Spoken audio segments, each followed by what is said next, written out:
Hello friends, कैसे हो आप लोग। स्वागत है आपका हमारा यूट्यूब चैनल सक्सेस वाला।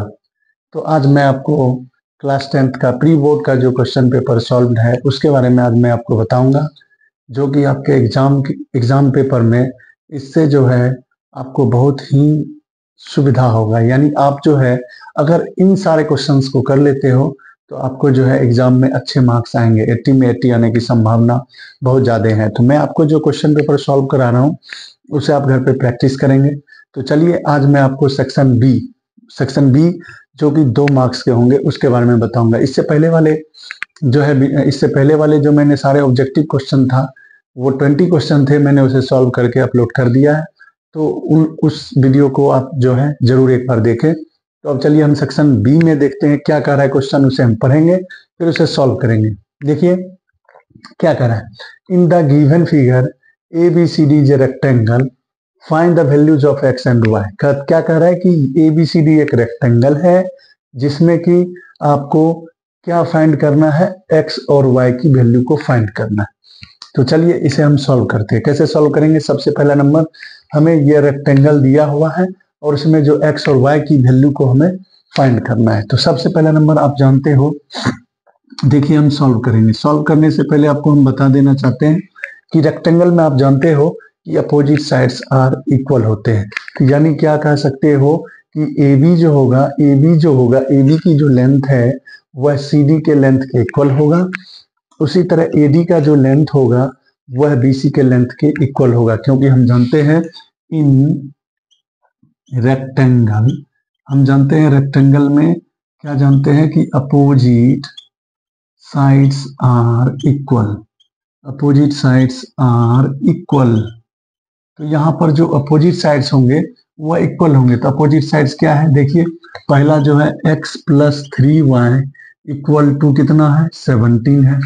उसी तरह देखिए ये क्या है, 3x + y = कितना होगा, यानी यह साइड जो होगा इस साइड के इक्वल होगा और दिस साइड इस साइड के इक्वल होगा। यानी आप क्या कह सकते हो कि AB लेंथ की जो साइड होगी वह DC के इक्वल होगा और AD की जो लेंथ की साइड होगी वह BC के लेंथ के साइड के इक्वल होगा। तो उसी के तरह आधार पे हम x + 3y = 17 है, उसी तरह 3x + y = 11 है। तो इसे हम क्या करते हैं, इसे हम इक्वेशन नंबर फर्स्ट मान लेते हैं और इसे हम इक्वेशन नंबर सेकंड मान लेते हैं। अब हम क्या करेंगे, दोनों इक्वेशन को सॉल्व करेंगे, क्योंकि हमें यहाँ पर x और y की वैल्यू निकालना है। और आपको जब भी x और y की वैल्यू निकालना है उससे आपको क्या करना है, एक इक्वेशन फॉर्म करना है। एक इक्वेशन पहले से हो गया, दूसरा इक्वेशन आपको दूसरे से हो गया। तो अब क्या करेंगे, इसे हम सॉल्व करेंगे। आप इसे सॉल्व किसी भी मेथड से कर सकते हो इक्वेशन को सॉल्व करने का। हालांकि आपको 3 मेथड है, आप तीनों मेथड में से किसी भी मेथड को अप्लाई करके सॉल्व कर सकते हो। तो चलिए इसे हम क्या करते हैं, इसे हम एलिमिनेशन मेथड से सॉल्व करते हैं। तो एलिमिनेशन मेथड में क्या होता है कि या तो आप x वाले वैल्यू को इक्वल कर लीजिए या तो y वाले वैल्यू को इक्वल कर लीजिए। तो आपको जो मर्जी हो, या तो x वाले को आप इक्वल कीजिए या तो y वाले को इक्वल कीजिए। तो चलिए हम ऐसा करते हैं, पहले x वाले को इक्वल करते हैं। तो यहाँ x है, यहाँ 3x है, तो ऐसा करेंगे इसमें हम 3 से मल्टीप्लाई कर लेंगे। अब देखिए 3 से मल्टीप्लाई करेंगे तो हर एक टर्म में करेंगे, ना कि सिर्फ x में करेंगे। यहाँ पर 3 से मल्टीप्लाई किए हैं तो प्रत्येक टर्म में करेंगे। तो चलिए यहाँ पर हम क्या करेंगे, प्रत्येक टर्म में 3 से मल्टीप्लाई करते हैं। तो 3 × x 3x हो गया, + 3 × 3y 9y हो गया, = 17 3 जा कितना हो गया, 51 हो गया। उसी तरह नीचे में हमारा 3x + y है = 11 है। अब आप लोग कहेंगे कि सर आपने इसमें 3 से इंटू क्यों किया। एलिमिनेशन मेथड कहता ही है कि किसी एक टर्म को आपको इक्वल करना है, या तो x को इक्वल कीजिए या तो y को इक्वल कीजिए, दोनों में से किसी को भी आप इक्वल कर सकते हो। तो इसमें हमने क्या किया, 3 से मल्टीप्लाई इसलिए किया क्योंकि अगर हम इसमें 3 से मल्टीप्लाई करेंगे 3x होगा, तो 3x होगा तो ये दोनों इक्वल होंगे। जब एक टर्म आपको x या y में से कोई इक्वल हो जाए तो आप क्या कीजिएगा, यहाँ पर देखिए सब्सट्रैक्टिंग कर दीजिएगा। क्यों सब्सट्रैक्टिंग करेंगे, क्योंकि हमको एक प्लस में और एक माइनस में होना चाहिए। तो यहाँ पर दोनों प्लस में है, एक माइनस में नहीं है, तो ऐसा करेंगे। यहाँ पर हम क्या किए, सब्सट्रैक्टिंग कर दिए। तो यहाँ पर हम लिख देते हैं सब्सट्रैक्टिंग। यहाँ पर आपने क्या किया, इक्वेशन फर्स्ट और इक्वेशन सेकंड को सब्सट्रैक्टिंग किया। तो सब्सट्रैक्टिंग किया तो ये प्लस में x और माइनस में x खत्म हो जाएगा, कैंसिल हो जाएगा, 0 होगा। और 9y में से y गया तो ये हो गया 8y। उसी तरह देखिए 51 में 11 को घटाएंगे तो होगा 40।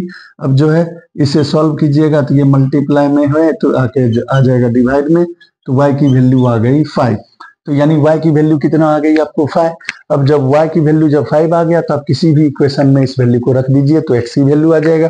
तो इस वैल्यू को हम रखते हैं इक्वेशन फर्स्ट में। तो यहाँ पर हम लिखते हैं putting the value y equal to 5 in equation number first.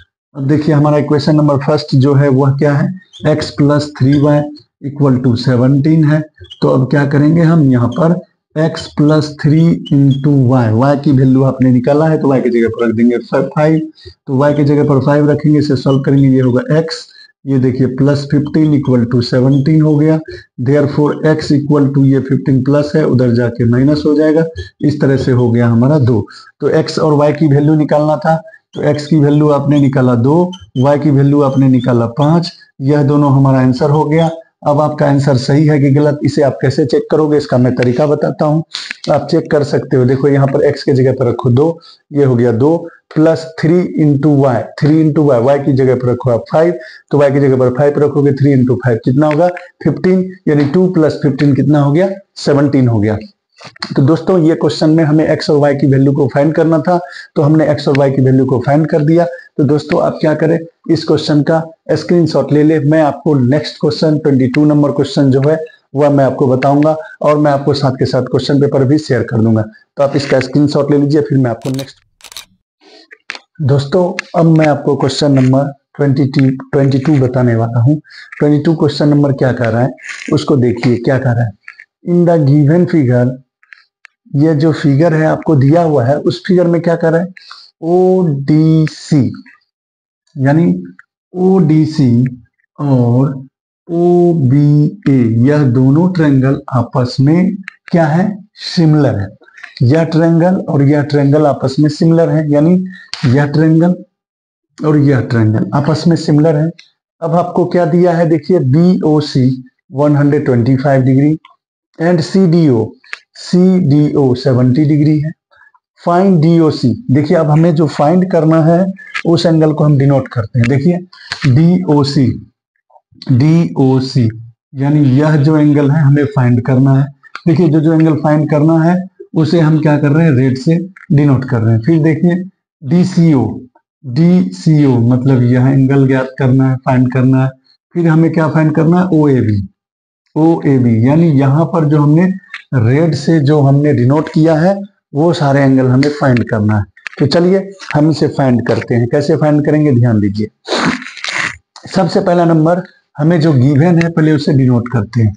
हमें गिवन क्या है, यहाँ पर देखिए हमें जो गिवन है यहाँ से देखिए, यहाँ से हम करते हैं सॉल्व करते हैं, शुरुआत करते हैं। तो हमें गिवन जो है, गिवन क्या है वो पहले हम नोट कर लेते हैं। गिवन क्या है, देखिए हमें जो गिवन है triangle ODC similar triangle OBA, यह हमें गिवन है, यह हमें क्वेश्चन में ही दिया हुआ है।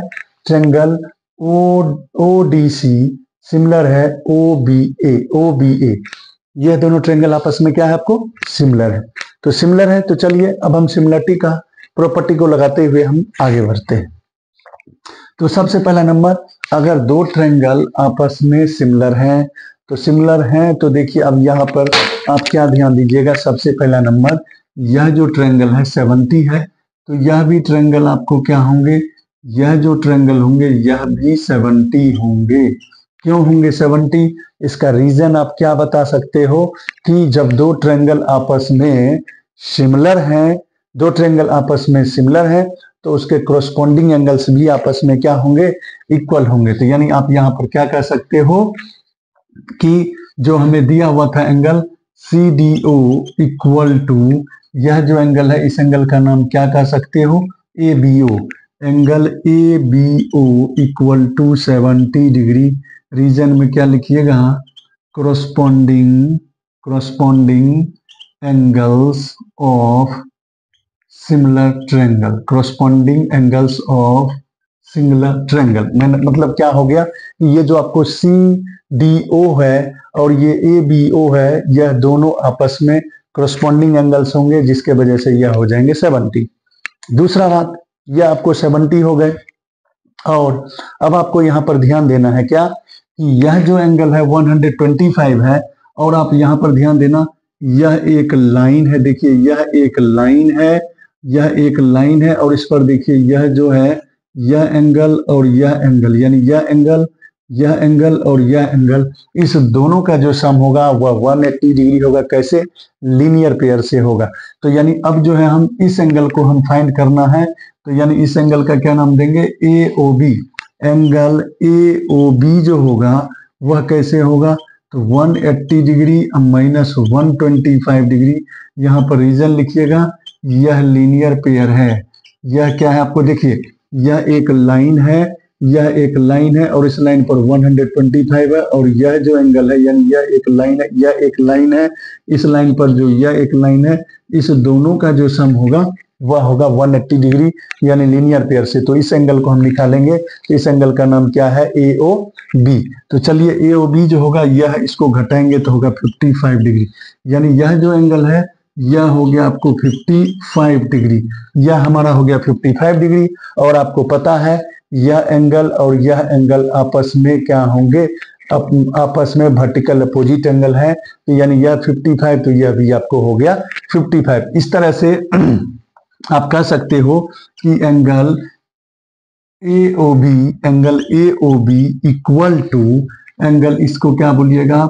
C आपको जो निकालना है DOC, यानी एंगल DOC वह जो होगा वह कितना होगा? 55 डिग्री होगा।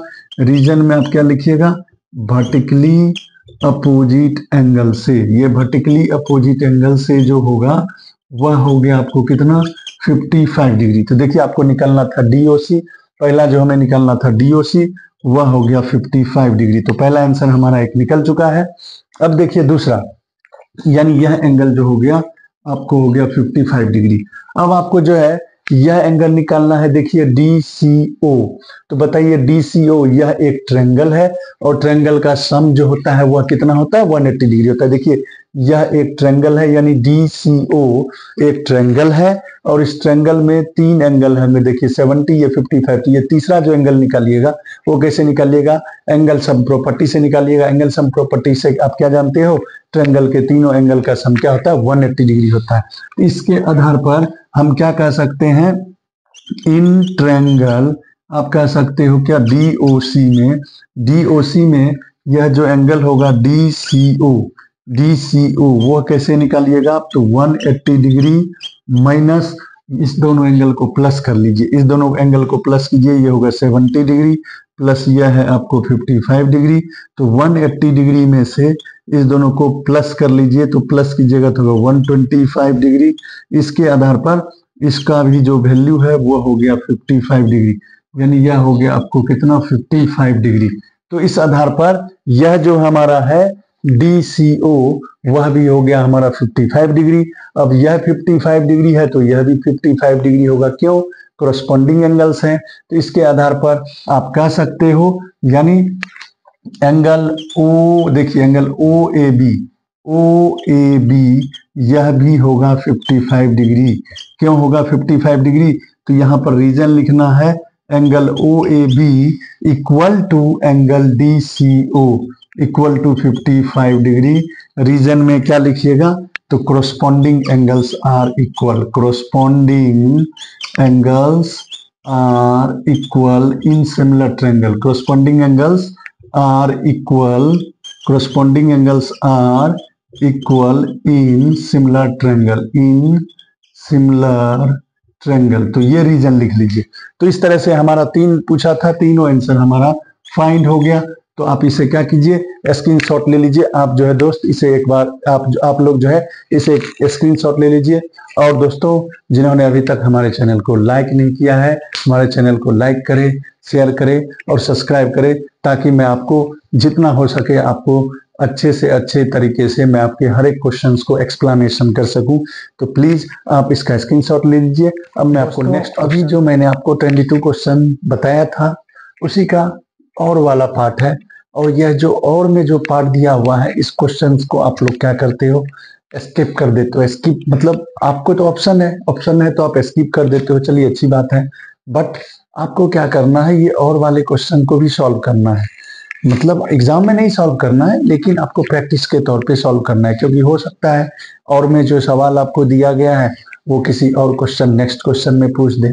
तो चलिए इस क्वेश्चन को हम सॉल्व करते हैं और देखते हैं क्वेश्चन क्या कह रहा है और उसे हम किस प्रकार से सॉल्व करेंगे। तो देखिए क्वेश्चन क्या कह रहा है, A B C D is a parallelogram, यानी ए बी सी डी एक पैरेललोग्राम है। पॉइंट पी डिवाइड्स, ये जो पॉइंट पी है वह जो है ए बी को जो डिवाइड्स कर रही है वह रेशियो 2:3 है। यानी मान लीजिए यह है 2, यह 2 पार्ट है और ये 3 पार्ट है, इस तरह से क्या कर रही है, बांट रही है। And point Q divides D C, ये जो डी सी को जो है जो डिवाइड कर रही है क्यू पॉइंट्स, वह किस भाग में कर रही है, 4:1, यानी ये 4 है तो ये 1 है। ये रेशियो आपको दिया हुआ है, ये भी आपको रेशियो दिया हुआ है। तो मैंने क्या किया, ये क्वेश्चन था आपको लिख लिया। अब क्या कहता है, प्रूव दैट ये जो OC है, OC is half of OA, या जो OC है वह OA का आधा है, आपको प्रूव करना है। तो चलिए कोई नहीं, करते हैं। सबसे पहला नंबर आप क्या करिएगा, आपको जो दिया हुआ है पहले हम डिनोट कर लेते हैं। गिवन हमें क्या दिया हुआ है, गिवन में A B C D is a parallelogram हमें दिया हुआ है क्वेश्चंस में, तो हम लिख लेते हैं क्या, A B C D is a parallelogram. हमने लिख लिया ए बी सी डी एक पैरेललोग्राम है।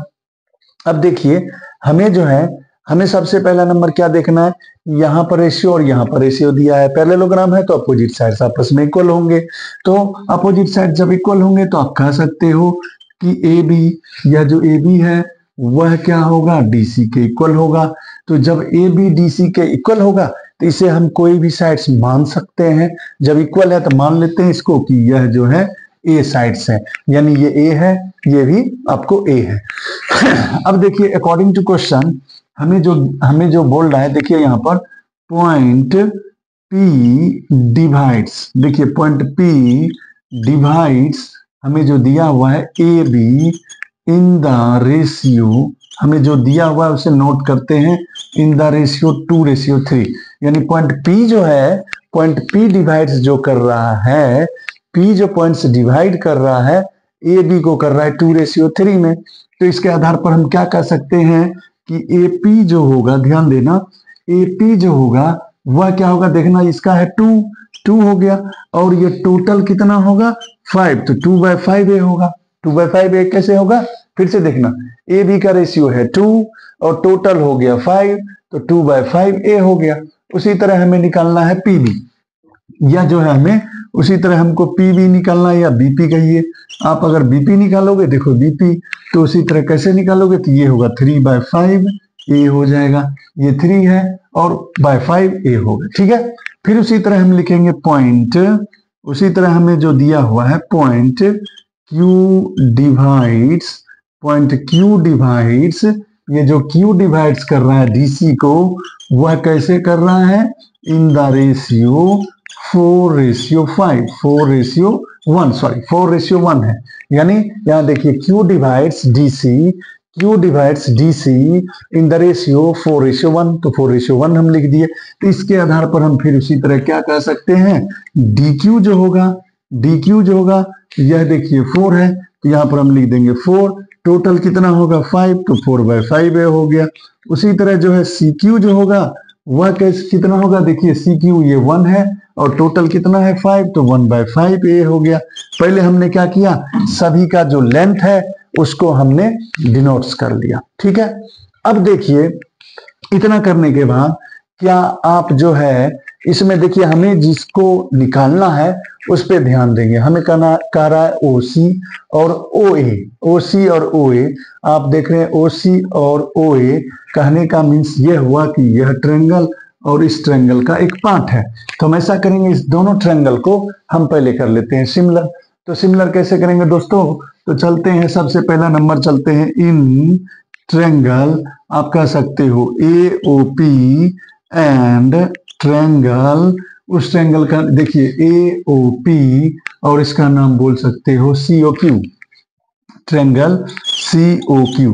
अब दोनों ट्रायंगल को आप सिमिलर कैसे करोगे, देखो सबसे पहला नंबर यह जो है यह एंगल आपस में इक्वल होंगे। कैसे इक्वल होंगे? तो वर्टिकल अपोजिट एंगल से। तो पहले हम लिख देते हैं angle AOP equal to angle COQ। कैसे? तो वर्टिकल अपोजिट एंगल से, वर्टिकली अपोजिट एंगल से। तो हम लिख सकते हैं वर्टिकली अपोजिट एंगल से यह दोनों जो एंगल है, यह एंगल आपस में इक्वल है।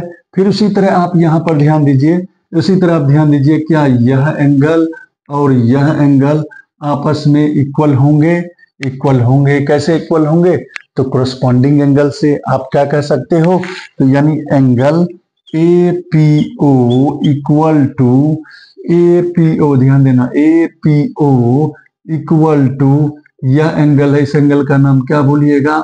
CQO। एंगल CQO यहां पर लिख दीजिए कोरस्पॉन्डिंग एंगल से। कोरस्पॉन्डिंग एंगल से, दोनों कोरस्पॉन्डिंग एंगल से यह दोनों आपस में इक्वल हो गए। कोरस्पॉन्डिंग एंगल से दोनों आपस में इक्वल हो गए। इसके आधार पर ट्रायंगल जो हो गया, ट्रायंगल आप क्या कह सकते हो? AOP सिमिलर हो गए। ट्रायंगल क्या? तो COQ। कैसे? तो AA सिमिलरिटी से, AA सिमिलरिटी से दोनों ट्रायंगल आपस में क्या हो गए? AA सिमिलरिटी से दोनों ट्रायंगल आपको सिमिलर हो गए। जब दोनों ट्रायंगल सिमिलर हो गए तो आप जानते हैं कि जब दो ट्रायंगल आपस में सिमिलर हैं तो उसके जो साइड्स होते हैं वो प्रोपोर्शनल होते हैं, सेम रेशियो में होते हैं। तो उसके साइड को हम लेके चलते हैं। तो चलिए उसके साइड को हम लेंगे तो सबसे पहले लेंगे, देखिए यहाँ पर OA या AO बोलिए, AO या OA बोलिए, ठीक है।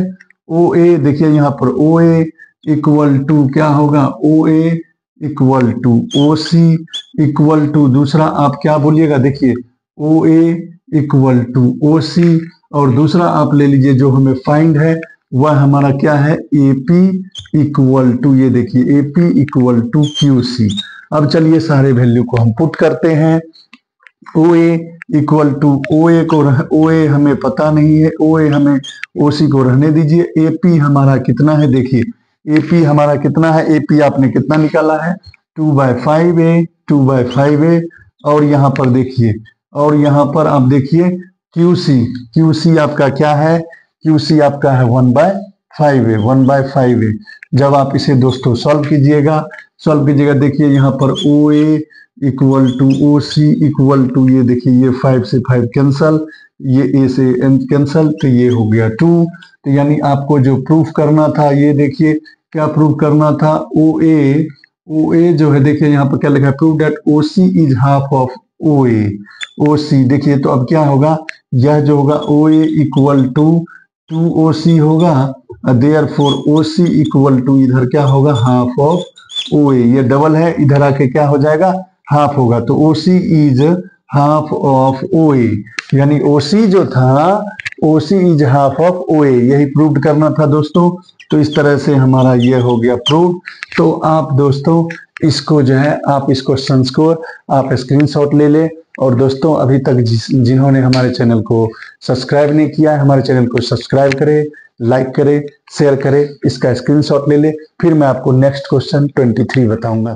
तो अब देखिए क्वेश्चन नंबर 23 क्या कर रहा है। क्वेश्चन नंबर 23 के बारे में हम पढ़ेंगे। क्वेश्चन नंबर 23 क्या कहता है? In triangle ABC right angle at B। तो चलिए हम ऐसा करते हैं, साथ के साथ हम फिगर भी ड्रॉ कर लेते हैं। एक ट्रायंगल है ABC, चलिए एक ट्रायंगल ABC हम ड्रॉ कर लिए, ठीक है। ए, और यहाँ पर क्या बोला है? At B 90 degree. ABC हमने ड्रॉ कर लिया और यह हो गया आपको 90 डिग्री। यहाँ पे हमें लिखने की जरूरत नहीं है। तो चलिए ABC एक राइट ट्रायंगल हमने ड्रॉ कर लिया और B पर हमने 90 डिग्री का एंगल फॉर्म कर लिया। अब आगे देखिए क्या कह रहा है। At B if tan A equal to 1/√3, यानी यहाँ जो A है उसके लिए देखिए यहाँ पर बोल रहा है, देखिए हमारा जो क्वेश्चन है उसको हम सॉल्व करते हैं।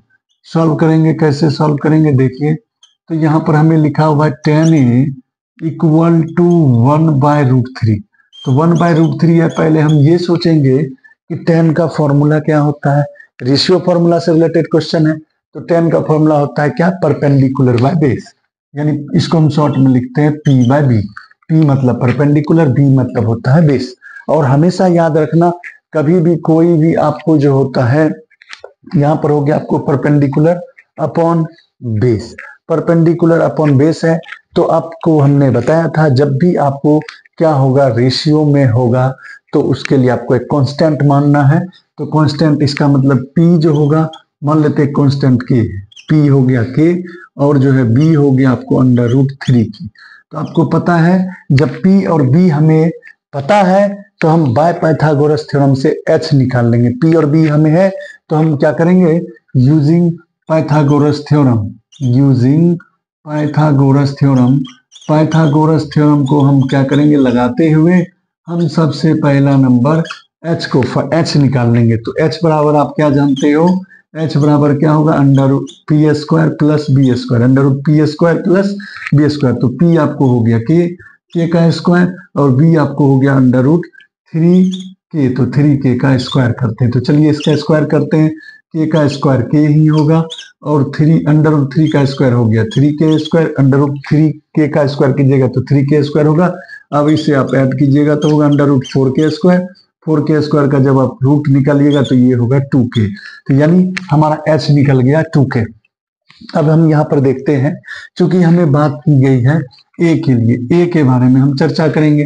तो A के लिए जो होगा, A के लिए अभी फिलहाल इस क्वेश्चन के अनुसार A के लिए परपेंडिकुलर हो गया। देखिए A है, तो देखिए जहां से साइड जो होता है, जहां से स्टार्टिंग होता है, A का जो स्टार्टिंग पॉइंट ये है, तो ये उसके लिए हो गया बेस।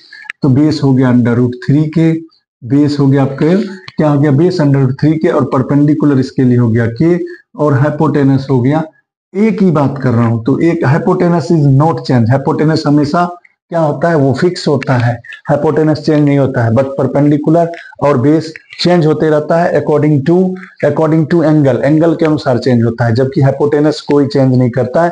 हाइपोटेनस 2K है, यह एक फिक्स है, हाइपोटेनस कभी भी चेंज नहीं होगा। हाइपोटेनस सी के लिए भी वही होगा, बी के लिए भी होगा वही होगा। जबकि परपेंडिकुलर और जो होता है, परपेंडिकुलर और बेस आपस में चेंज होते रहते हैं। कब चेंज होते हैं, तो वह एंगल के अनुसार चेंज होते हैं। तो ये सब मैं आपको बता देना चाहता हूं, जिन्होंने बच्चों ने अभी तक नहीं पढ़ा है उनके नॉलेज में बताता हूं। जैसे अगर मान के चलिए इस एंगल की बात करेगी, तो यहां से देखिए जहां से स्टार्टिंग पॉइंट होता है वह उसकी होती है बेस, और उसके जो अपोजिट होंगे, उस साइड के जो अपोजिट्स होंगे वह हो जाएंगे, यानी ये जो ए है, ए के अपोजिट साइड ये है, तो ये होंगे परपेंडिकुलर। ठीक है, तो चलिए अब हमको जो क्वेश्चन सॉल्व करना, हमने सारा निकाल लिया। हमें जो सॉल्व करना है उस पर ध्यान देते हैं। हमें जो सॉल्व करना है cos A into cos C minus sin A, इसकी हमें वैल्यू निकालना है, तो इसे हम सॉल्व करेंगे। तो चलिए सॉल्व करते हैं। देखिए cos A की बात की गई है, तो ए के लिए सबसे पहले नंबर कॉस का फॉर्मूला क्या होता है, पहले हम फॉर्मूला सभी का लिख लेते हैं। देखिए इसका होता है बेस अपॉन हाइपोटेनस, ठीक है, और इसका देखिए कॉस में हर जगह बेस अपॉन हाइपोटेनस ही होगा, और साइन में होता है परपेंडिकुलर बाय हाइपोटेनस। यहाँ भी है देखिए परपेंडिकुलर बाय हाइपोटेनस। अब डिपेंड ये करता है कि ए के लिए कौन होगा बेस और कौन होगा हाइपोटेनस, और सी के लिए कौन होगा बेस, कौन होगा हाइपोटेनस। ए के लिए कौन होगा परपेंडिकुलर हाइपोटेनस, और सी के लिए कौन होगा परपेंडिकुलर हाइपोटेनस। मैं आपको एकदम डिटेल से बता रहा हूं। तो चलिए ए जो है, ए के लिए मैंने आपको पहले ही बताया, ये हो गया बेस, तो ये हो गया √3K, और इसके लिए हाइपोटेनस हो गया 2K। ठीक है, इनटू अब देखिए सी यहां पर आ गया, तो सी के लिए जो बेस होगा, मैंने पहले ही बताया स्टार्टिंग जो पॉइंट होता है वह हो जाता है उसके लिए बेस, तो यह हो गया इसके लिए बेस। जबकि हाइपोटेनस मैंने आपको पहले ही बताया नो चेंज, तो यहां पर हो जाएगा इसके लिए K इंटू 2K। ठीक है, बीच में आपको इंटू है तो इंटू लगा दीजिए, मल्टीप्लाई है तो मल्टीप्लाई लगा दीजिए। ठीक है, तो ये हो गया, बीच में आप देखिए यहाँ पर माइनस है, माइनस। ओके, अब देखिए ए की बात की गई है, ए के लिए परपेंडिकुलर हो गया K, और हाइपोटेनस क्या हो गया 2K, नो चेंज होगा, हाइपोटेनस में कोई चेंज नहीं होता है। इनटू फिर देखिए सी की बात कही गई है, ये है सी, तो सी के लिए ये बेस हो गया, और यह हो गया परपेंडिकुलर। तो यहाँ पर परपेंडिकुलर बाय हाइपोटेनस है, तो √3K अपॉन यहाँ पर देखिए एच क्या हो गया आपको 2K हो गया। तो अब इसे हम सॉल्व करेंगे। तो ये मैंने आपको क्या किया, सभी का वैल्यू उसके एंगल के अनुसार मैंने रख दिया। तो अब देखिए ये के से के कैंसिल हो गया, ये के से के कैंसिल हो गया, फिर यहाँ देखिए के से के कैंसिल, के से के कैंसिल। अब यहाँ सॉल्व करेंगे, देखिए रूट अंडर 3 हो गया और ये 2 2 जा कितना हो गया 4 हो गया माइनस। उसी तरह इसको इंटू करेंगे, ये भी हो गया अंडर रूट 3, यहाँ पर 2 2 जा 4, दोनों क्या है सेम है, तो यानी इसका आंसर हो गया आपको 0, यानी 0 इज द राइट आंसर। तो 0 आपको हो गया राइट आंसर। तो अब आप क्या कीजिए, इस क्वेश्चन का स्क्रीनशॉट ले लीजिए। अब मैं आपको नेक्स्ट क्वेश्चन 24 बताऊंगा, तो आप इसका स्क्रीनशॉट ले। दोस्तों अब हम पढ़ेंगे क्वेश्चन नंबर 24। देखिए क्वेश्चन नंबर 24 क्या कह रहा है उसके बारे में हम पढ़ते हैं। क्या कह रहा है, फ्रॉम ए पॉइंट क्यू, मतलब कोई एक पॉइंट है, from a point Q the length of the tangent to a circle is 24 cm। पहले हम क्या करेंगे, सबसे पहला नंबर एक सर्कल हम ड्रॉ कर लेते हैं। चलिए एक सर्कल हमने ड्रॉ कर लिया, ठीक है, एक सर्कल हमने ड्रॉ कर लिया। अब क्या कह रहा है, कहता है फ्रॉम ए पॉइंट क्यू, यहां पर मान लीजिए क्यू कहीं पर एक पॉइंट है, मान लीजिए ये एक क्यू एक पॉइंट है, ओके क्यू एक पॉइंट है।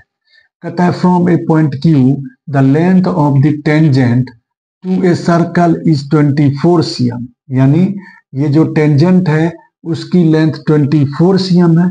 And the distance of Q from the centre, ये जो है सेंटर, मान लीजिए ये सर्कल का हो गया आपको सेंटर, ये सेंटर हो गया ओ, वो एक सेंटर हो गया। और क्या कहता है सेंटर से जो है, और यहाँ पर टेंजेंट, यानी कह रहा है from a point Q the length of tangent to a circle, मान लीजिए टेंजेंट यहाँ पर है, ये एक टेंजेंट है, तो यह जो है टेंजेंट की जो लेंथ है और ये जो सेंटर से जो इसकी जो लेंथ है वो देखिए, ये जो टेंजेंट की लेंथ है क्यू पॉइंट से वह है आपको 24 cm, यह हो गया आपको 24 cm, और जबकि सेंटर से जो है इसकी लेंथ वह है 25 cm, ये मान लीजिए आपको है 25 cm। फिर से देखिए from a point Q, Q point से the length of tangent to a circle, देखिए टेंजेंट ऑफ ए सर्कल जो है वह दिया हुआ है 24 cm।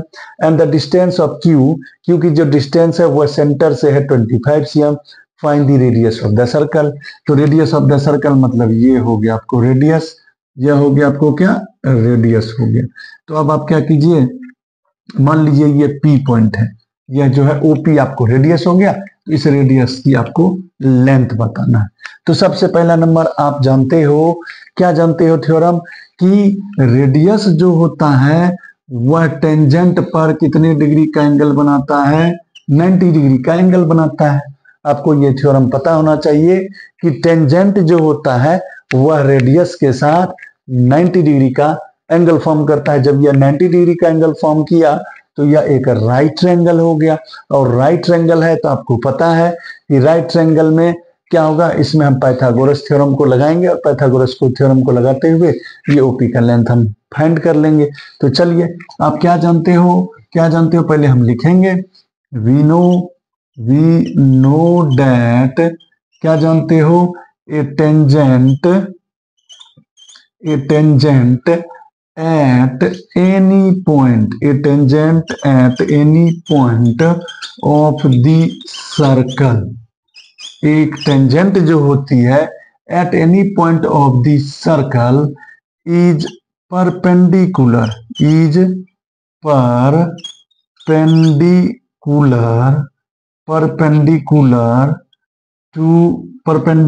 to the radius at point of contact, to the radius point of contact। तो ये बात हम पहले लिख लेंगे, ये बात हम लिख लेंगे। इसके आधार पर हम क्या कह सकते हैं कि ओपी जो है परपेंडिकुलर है किस पर, पी क्यू पर है, ओपी परपेंडिकुलर हो गया पी क्यू। फिर से मैं बता देना चाहता हूं कि यह जो है रेडियस जो होता है हमेशा टेंजेंट पर परपेंडिकुलर होता है, परपेंडिकुलर होता है तो ये 90 डिग्री का एंगल फॉर्म किया। जब 90 डिग्री का फॉर्म किया तो by using Pythagoras theorem, Pythagoras theorem को हम लगा लेंगे, by using Pythagoras theorem, by using Pythagoras theorem. Pythagoras theorem हम तभी लगा सकते हैं जब हमारा राइट एंगल हो, तो राइट एंगल हमारा यहाँ पर हो गया, तो by using Pythagoras theorem, Pythagoras theorem को लगाएंगे, और पाइथागोरस थ्योरम को लगाते हुए हमें यहाँ पर पूछा था फाइंड द रेडियस, तो रेडियस क्या हो गया आपको ओपी हो गया। तो कह सकते हैं ओपी जो होगा, यानी पाइथागोरस थ्योरम लगाएंगे तो यह हो गया आपको ओ क्यू, यानी पाइथागोरस थ्योरम लगाएगी तो क्या होगा, ओ क्यू का square equal to P Q का स्क्वायर प्लस ओपी का स्क्वायर। तो चलिए ओ क्यू कितना है 25 है, 25 का स्क्वायर, पी क्यू कितना है, पी क्यू कितना है 24 है, तो 24 का स्क्वायर प्लस ओपी हमें क्या करना है, फाइंड करना है, तो ओपी को ओपी रहने देंगे। अब देखिए यहाँ पर हम सॉल्व करते हैं, सॉल्व कीजिएगा, 25 का स्क्वायर क्या होगा 625, 24 का स्क्वायर क्या होगा 576 हो जाएगा, ओ प्लस ओपी का स्क्वायर, ओपी को ओपी रहने दीजिए, ये हो गया 625, ये प्लस है इधर आके हो जाएगा माइनस, तो ये हो गया ओपी का स्क्वायर। अब चलिए इसे सॉल्व कीजिएगा, ये हो गया 1 और ये कितना हो जाएगा, ये देखिए ये हो गया, सॉरी यहाँ पर क्या होगा 15, 15 में से 6 गया 9 हो गया, और यहाँ पर हो जाएगा 49, 49 equal to OP square, therefore यहाँ जो ओपी है वह हो जाएगा आपको 7 का स्क्वायर, यहाँ पर 7 का स्क्वायर कीजिएगा तो होगा 49, यहाँ पर 7 का स्क्वायर कीजिएगा तो होगा 49, यानी ओपी कितना हो गया आपको 7 cm। तो हमें पूछ रहा था ओपी, ओपी मतलब रेडियस, तो radius of the circle, radius of the circle, radius of the circle पूछा, यानी ओपी हो गया, ओपी कितना हो गया 7 cm, तो 7 cm is the right answer. तो आप क्या कीजिए, आप इस क्वेश्चन को स्क्रीनशॉट ले लीजिए। और दोस्तों अभी तक मेरे चैनल को जिसने अभी तक आप लोगों ने सब्सक्राइब नहीं किया, हमारे चैनल को सब्सक्राइब करें, लाइक करें, शेयर करें, ताकि मैं आपको जो है इसी तरह प्री बोर्ड के सारे क्वेश्चंस पेपर में अभी जो यह पहला मैं आपको प्री बोर्ड का पहला क्वेश्चन पेपर सॉल्व कर रहा, इस तरह से 2-4 करूंगा, उसके बाद मैं आपको सैंपल पेपर कराऊंगा, जिससे कि आपको जो है एग्जाम में, मुझे पूरा विश्वास है कि आप एग्जाम में 80/80 लाएंगे, ये मेरा वादा है, आप जरूर लाएंगे 80 एवं 80 में 80, बस आपको मेहनत करना है, प्रैक्टिस करना है। मैं जितने सारे क्वेश्चंस आपको बता रहा हूं, अगर उन सारे क्वेश्चंस को कर लेते हैं तो गारंटेड है कि आप लोगों को मैथ्स में फुल मार्क्स आएगा। तो आप इसका स्क्रीनशॉट ले ले। अब मैं आपको नेक्स्ट क्वेश्चन 25, दोस्तों अब देखिए क्वेश्चन नंबर 25 क्या कर रहा है, उसके बारे में हम पढ़ेंगे, फिर उसे सॉल्व करेंगे। The length of the minute hand of a clock is 7 cm, find the area shift by the minute hand in 6 minute. सबसे पहला नंबर, यह जो क्वेश्चन है आपको एरिया रिलेटेड टू सर्कल से है, तो एरिया रिलेटेड टू सर्कल से है, तो यहाँ पे हमें पूछ रहा है एरिया। तो पहले हमें जानना पड़ेगा कि एरिया ऑफ सेक्टर होता क्या है, क्योंकि आप जब तक फॉर्मूला नहीं जानेंगे तब तक आप क्वेश्चन को सॉल्व नहीं कर पाएंगे। तो एरिया ऑफ सेक्टर होता है θ/360 degree into pi are square, ये फॉर्मूला होता है। अब देखिए यहाँ पर एक क्लॉक है, मान लीजिए यह एक मैंने सर्कल आपको ड्रॉ किया, एक सर्कल ड्रॉ किया, इस सर्कल में यहाँ पर सेंटर है और ये जो मिनट हैंड है वह आपको दिया हुआ है 7 cm है, तो यह मान लीजिए आपको 7 cm दिया हुआ है। तो चलिए आपको यह जो है रेडियस है, रेडियस हमें पता चल गया, क्योंकि हमें आर पता करना है, तो आर हमारा हो गया 7 cm, क्योंकि ये जो है मिनट हैंड की जो है लेंथ है, यहाँ length of minute hand, length of minute hand का मतलब यह हो गया कि रेडियस है। अब बात रही थीटा की, थीटा हम कैसे फाइंड करेंगे, तो देखिए यहाँ पे बताया गया है कि 6 मिनट में, तो आपको पहले पता होना चाहिए कि क्लॉक में जो होता है, क्लॉक में आपको जानना होगा कि इन 60 मिनट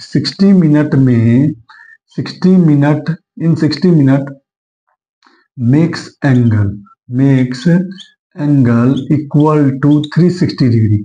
आपको याद रखना होगा कि 60 मिनट में जो होता है एंगल बनाता है वह 360 का बनाता है।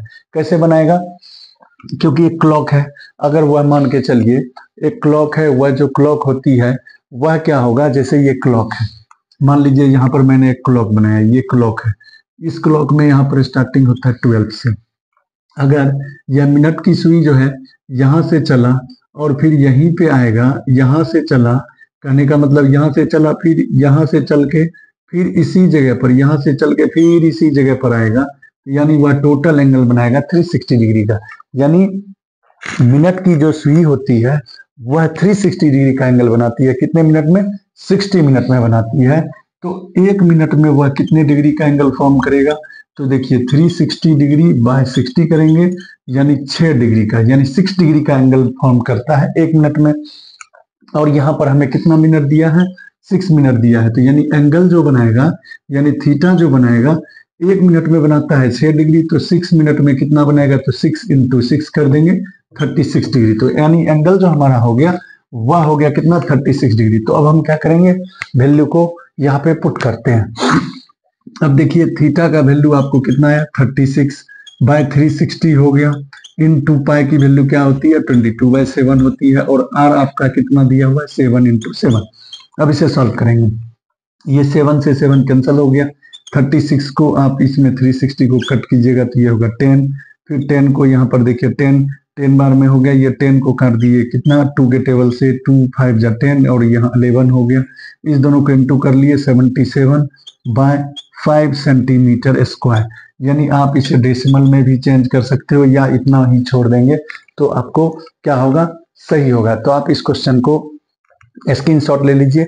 इसमें एक और क्वेश्चन और में है, उस क्वेश्चन को भी हम अभी सॉल्व करेंगे, तो आप इसे स्क्रीनशॉट ले लीजिए। दोस्तों ये देखिए 25 का और में दिया हुआ क्वेश्चन है, इसे हम कैसे सॉल्व करेंगे। देखिए कहता है with vertices A B and C of triangle A B C, यानी क्या कर रहा है कि एक ट्रायंगल है जिसके वर्टिसेस ए बी सी है, ट्रायंगल एबीसी का at centres arcs are drawn with radii 14 centimetre, यानी सेंटर और आर्क उसी रेडियाई से 14 सेंटीमीटर का क्या किया गया है, ड्रन किया गया है। And the 3 portions of the triangle, इस तरह से 3 पोर्शन उसको किया गया है। सो ऑब्टेन द रिमूव्ड, उसको रिमूव्ड कर गया है, यानी ट्रायंगल के जो 3 वर्टिसेस हैं उन 3 वर्टिसेस के सेंटर्स और आर्क्स से क्या किया गया है, उसे रिमूव्ड किया गया है। तो find the total area removed of the triangle, कहता है उसमें से कितना जो है एरिया को रिमूव्ड किया गया है वो बताना है। तो चलिए हम ऐसा करते हैं, पहले सबसे पहले नंबर एक ट्रायंगल हम ड्रॉ कर लेते हैं, एक ट्रायंगल हम ड्रॉ कर लेते हैं समझने के लिए। ये हो गया ए, यह हो गया बी, यह हो गया सी। ए बी सी 3 ट्रायंगल हो गए, ए बी सी का 3 वर्टिसेस हो गया, A B triangle A B C, triangle का ए बी सी वर्टिसेस हो गए। ठीक है, यहाँ पर बोल रहा है with vertices A B C of triangle A B C, खींच लिए। At centres arcs are drawn, यानी यह उसका सेंटर हो गया, यह उसका सेंटर, यह उसका सेंटर हो गया, ए का सेंटर हो गया। अब इसमें से देखिए यह सेंटर हो गया और इसी आर्क से, यानी यह सेंटर से उसी आर्क से जो है, यानी यहाँ पर ए एंगल बनाया और उसी आर्क से, यानी यहाँ जो रेडियाई है वह हो गया 14 सीएम, ये हो गया आपको यहाँ से यहाँ कितना हो गया 14 सीएम। उसी तरह यह हो गया बी और इसके द्वारा जो आर्क खींचा गया है वह भी हो गया इस तरह से, ये हो गया कितना 14 सीएम, यहाँ से यहाँ हो गया आपको 14 सीएम। उसी तरह यहाँ पर जो एक आर्क है और इसका जो सेंटर है वह भी इसी तरह से हो गया कितना 14 सीएम। यानी यहाँ पर देखिए कह रहा है रेडियाई, यानी यह जो है आपको क्या हो गया रेडियाई, ये एंगल बना रहा है, यानी यहाँ पर एंगल ए बनाया। फिर से आप देखिए इस क्वेश्चन में क्या है, एबीसी एक ट्रायंगल है जिसमें कि ए वर्टिसेस बी वर्टिसेस सी वर्टिसेस है, और उसमें बोला गया है एट सेंटर्स, यानी यह उसका सेंटर हुआ। आर्क जो है उसी के द्वारा आर्क एक जो किया गया है ड्रन विथ रेडियाई, यानी ये रेडियाई हो गया 14 सेंटीमीटर। यह जो हमने बनाया ये एंगल है, ये एंगल का साइन है, ये मान लीजिए ये ए एंगल है, ये यहाँ पर बी एंगल है। यहाँ पर आप एंगल चूंकि नहीं भी करोगे तो कोई बात नहीं, आपको याद रखना है यहाँ पर ए एंगल बनाएगा, यहाँ बी एंगल बनाएगा, यहाँ पर सी एंगल फॉर्म करेगा, यानी सारे वर्टिसेस के द्वारा। अब क्या कहता है कि अगर इसको ट्रायंगल से रिमूव्ड कर दिया जाए तो टोटल एरिया कितना होगा। तो चलिए कोई बात नहीं, सबसे पहला नंबर आपको जानते हैं फॉर्मूला क्या होता है, एरिया ऑफ सेक्टर। ट्रायंगल में एरिया ऑफ सेक्टर निकालते हैं, आपको पता है, इससे पहले भी मैंने बताया। देखिए पहला नंबर आपको याद रखना पड़ेगा कि एरिया ऑफ द सेक्टर क्या होता है। एरिया ऑफ द सेक्टर का फॉर्मूला क्या होता है, theta upon 360 degree into pi are square. तो चलिए ये फॉर्मूला होता है, अब इसी फॉर्मूला को यूज करके हम क्वेश्चन को सॉल्व करेंगे। तो यहाँ पर देखिए क्या करें, total area removed from the triangle, तो हम निकालते हैं, डायरेक्ट निकालते हैं। चलिए हम लिखेंगे पहले total area removed from the triangle, total area removed from the triangle. तो चलिए अब हम क्या करेंगे, आपको पता है यहाँ पर देखिए फॉर्मूला के अनुसार theta upon 360 degree into pier square. तो अब यहाँ पर जो यहाँ ए के लिए जो है वह एंगल बनाया ए, तो इसलिए हम यहाँ पर लिखेंगे, यहाँ पर देखिए थीटा की जगह पर लिख देंगे angle A upon 360 degree into pi are square, ठीक है। प्लस उसी तरह बी के लिए जो होगा, बी के लिए यह एंगल हो गया बी, यहाँ पर लिख देंगे angle B upon 360 degree into pi are square, ठीक है। फिर उसी तरह प्लस यहाँ पर सी है, सी के लिए एंगल सी ही हो गया, यानी एंगल सी प्लस थीटा, यहाँ पर angle C upon 360 degree into pi are square. तो ये हमने क्या किया, सारे वैल्यू को हमने रख दिया। अब देखिए यहाँ पर आप क्या देख रहे हो, सभी में पायर स्क्वायर है, यहाँ भी पायर स्क्वायर, यहाँ भी पायर स्क्वायर, यहाँ भी पायर स्क्वायर, और सभी में 360 360 360 डिग्री है। तो हम क्या करेंगे, कॉमन ले लेते हैं, कॉमन ले लेते हैं किसको, पायर स्क्वायर बाय 360 को कॉमन ले लेते हैं। तो अब यहाँ पर क्या बचेगा, एंगल ए बच जाएगा, प्लस इसमें क्या बच जाएगा, एंगल बी, और इसमें क्या बच जाएगा, एंगल सी। फिर से आप ध्यान देना, हमने क्या किया, इसका हम इस सेक्टर का जो हम फॉर्मूला लगाएंगे, इस सेक्टर का जो हम एरिया निकालेंगे, तो इसके लिए एंगल ए हो गया, तो ए के लिए यानी angle A upon 360 into pier square. फिर बी का निकालना है तो एंगल बी हो गया, सी का निकालना है सी हो गया, फॉर्मूला पे हम पुट कर दिए। अब सभी में देख रहे हैं पायर स्क्वायर सभी में आ रहा है और 360 आ रहा है, तो कॉमन ले लिए, पायर स्क्वायर बाय 360 कॉमन लिए, तो यहाँ बचा एंगल ए, यहाँ एंगल बी, एंगल सी।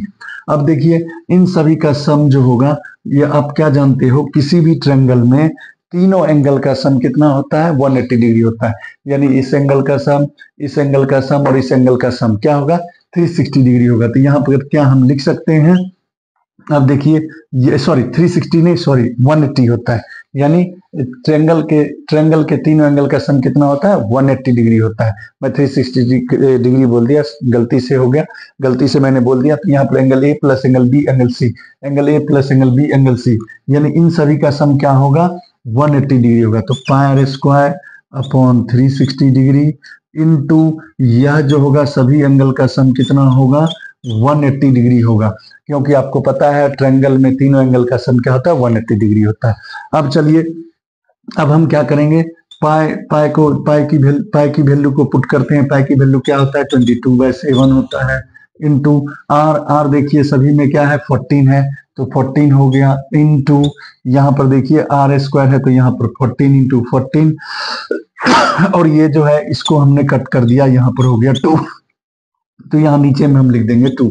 अब इसे आप सॉल्व कीजिएगा, ये हो गया 11, यह हो गया कितना आपको, यह हो गया, देखिए यह हो गया 11 बार में, इससे 7 को कट कर दिए 2 बार में, तो यहाँ हो गया 22 इंटू 14, इसको मल्टीप्लाई कर दिएगा तो होगा 302, यहाँ पर देखिए 302 सेंटीमीटर स्क्वायर। तो हमें क्वेश्चन में जो पूछा था कि area, total area remove triangle का कितना होगा, तो आप बोलिएगा 308 सेंटीमीटर आंसर होगा। तो यह आपका हो गया। तो दोस्तों आप इसका स्क्रीनशॉट ले लें, और दोस्तों जिन्होंने अभी तक हमारे चैनल को लाइक नहीं किया है, लाइक करें, सब्सक्राइब करें, और जितना हो सके शेयर करें, ताकि मैं आपको इसी तरह प्री बोर्ड का क्वेश्चन पेपर को सॉल्व करके आपके सामने रख सकूं, जिससे आप क्या हो, आपके एग्जाम में 80/80 मार्क्स आ सके। तो ये मैंने आपको 2 मार्क्स के जितने क्वेश्चन थे उसे मैंने आपको सॉल्व कर दिया। अब आपको जो है सेक्शन सी जो है 3 मार्क्स के हैं, उस क्वेश्चन का अब मैं आपको जो है सॉल्व करवाऊंगा। तो आप इसका स्क्रीनशॉट ले लें।